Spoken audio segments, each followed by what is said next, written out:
So we just saw that f of x equals x minus 4 times x minus 7 has 4 and 7 as roots. Now, let g of x equal 2 times x minus 4 times x minus 7. How would you take the graph of f and get the graph of g? Think about what that 2 does here, multiplying by 2. That should be a vertical stretch. And actually, in general, what does the graph of y equals k is unknown yet, let's say, times x minus 4 times x minus 7 look like for various values of k? You should have your own conjecture of what this looks like. Let's click on the link and have the computer graph this for us, though. Okay, so what we have, there's an original graph in red, but it's hidden by what's in purple. Let me hide that for a second. So there's this original f of x equals x minus 4 times x minus 7. In blue, you see what happens when you vertically stretch this by a factor of 2. And then here, let's turn on the purple graph here and just change the value of k. And you'll notice, or maybe we'll just run this by hand. You'll notice that if you vertically stretch, that the x-intercepts are still in the same places. Okay, the value of k changes the amount of vertical stretch, but the x-intercepts are still 4 and 7. So the roots and the zeros, the roots of the zeros are still 4 and 7. Now, by the way, x-intercepts is the geometric language, roots and zeros is the algebraic language. So applying a vertical stretch does not change the roots of the zeros. Let's go back here. Let's run this. You'll notice that all of the graphs, whether the red one, the blue one, or the purple one, the only place the x-intercepts are those two spots right there, 4 and at 4 and at 7. Okay, so here's the thing, some connections. All of the following say the same thing. It's the same concept. It's just there's different language surrounding it. So you can say f of c equals 0. You can use this terminology we defined called root. And so x equals c is a root of f, or x equals c is a 0 of f. Also, more geometric language, c comma 0 is a point on the graph of f, or c is an x-intercept on the graph or in the graph. Okay, so whether you talk about just the number being the x-intercept, it's on the x-axis. Remember, on the x-axis, the y-coordinate is 0. This y-coordinate is 0 is the same as this 0 that's right there. So it's just a bunch of things that are written in many different formats. And all I want you to, if you see one of these and the other language is more convenient, you've got to convert to that.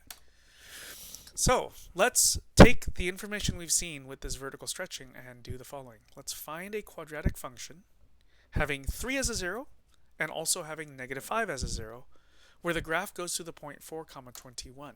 Now the first idea is to do f of x equals x minus 3 times x plus 5. This is a good idea, but so it's a good idea because the zeros are 3 and negative 5. It's a good idea, but it doesn't go through the point 4 comma 21. Now something goes wrong if what you do is shift. Let's click on this and see what this looks like. So here's x minus 3 times x plus 5 plus k currently being set equal to 0. The point 4 comma 21, the graph does not go through this point. But if we shift the picture just a bit to right about like maybe like right there, maybe 12-ish, hard to tell, we could zoom in. Okay, so now the graph shown in black goes to this point in red, but take a look. Now the x-intercepts are 1 and negative 3. That's not what we wanted. We wanted the x-intercepts to be 3 and negative 5. Okay, so yeah, using k equals 12, we've changed the roots or the zeros.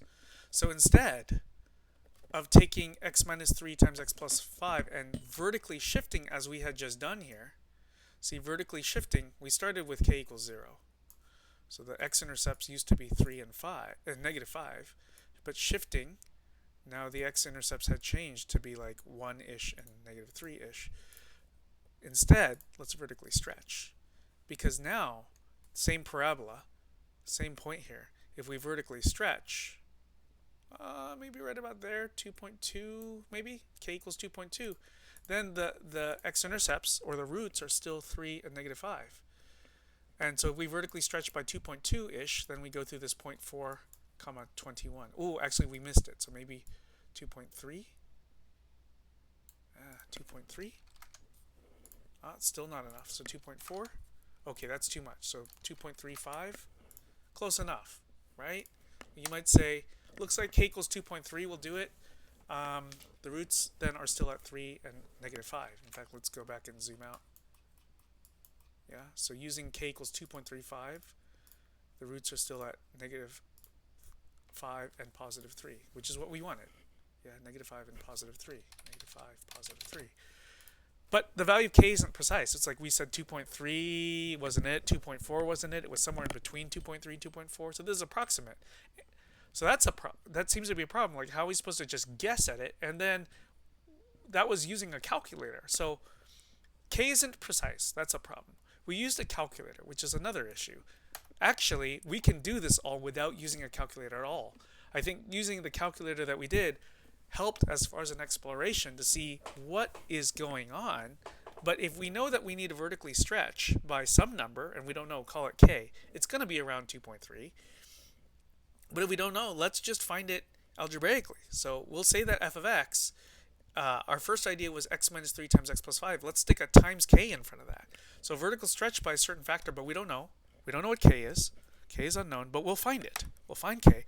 All we do is take the fact that the graph goes through 4, 21, meaning plug in x is 4, so f of 4 is k times 4 minus 3 times 4 plus 5, and that simplifies to k times 1 times 9, in other words, 9 times k. But f of 4 equals 9k, we just saw, and f of 4 needs to be 21 because of the information given here. This 21 goes through the graph. The graph goes to the point 4, 21. So if f of 4 needs to be 9k, and we found f of 4 is 9k, but f of 4 needs to be 21, these two things have to be f of 4, then set 9k equal to 21. So 9k equals 21, divide both sides by 9, and you get k is equal to 21 ninths, or in other words, if you reduce the fraction, 7/3. So now that we know what k has to be, we go back to how f of x was written. It was in the format f of x equals a k that we didn't know at the time, times x minus 3 times x plus 5. Now that we know k is 7/3, we just replace the k here. So if f of x is equal to 7/3 times quantity x minus 3 times quantity x plus 5. And now we can go back and go, now that we know, let's just use the computer to really check. 7/3, if we go back here, no matter how far you zoom in, check that out. No matter how far we zoom in here, the graph really actually goes to the point. So we are using the calculator here to verify, but the point is this work here, it did not need the calculator at all. We were just trying to explore and understand that shifting wasn't going to work, but vertically stretching was. And we could find, using the calculator directly, we couldn't even get the value of k exactly, but using some algebra, 7/3, we could get the value of k exactly. Okay, let's try another one. Let's find a quadratic polynomial having 2 and 3 as roots with y-intercept 7. Now the language is a little different here, but the same idea. If 2 and 3 are the roots, we know there should be an x minus 2 factor and an x minus 3 factor. We've got this times k in front to still again serve as a vertical stretch. Okay, so this is going to have roots or zeros 2 and 3. But we need to find out what the vertical stretch factor is, and we were told that the y-intercept is 7. It means if the y-intercept is 7, there's a point 0, 7. Think about it. Y-intercept is a point on the y-axis, and on the y-axis, the x-coordinate is 0. So this question is very much like the last question we looked at, but the language is rather different by talking about the by talking about the y-intercept. So this is 0.07, and that means if we plug in x is 0 and y is 7 to find k, then we'll have 7 equals k times 0 minus 2 times 0 minus 3. That's written here. We'll simplify the right side as k times -2 times -3. In other words, positive 6 times k. So 7 equals 6k. Divide both sides by 6, and 7/6 is equal to k. Now that we know the value of k is 7/6. Let's go back and write y equals. Now replace the k that's right there. And we'll have, or f of x equals 7/6 times x minus 2 times x minus 3.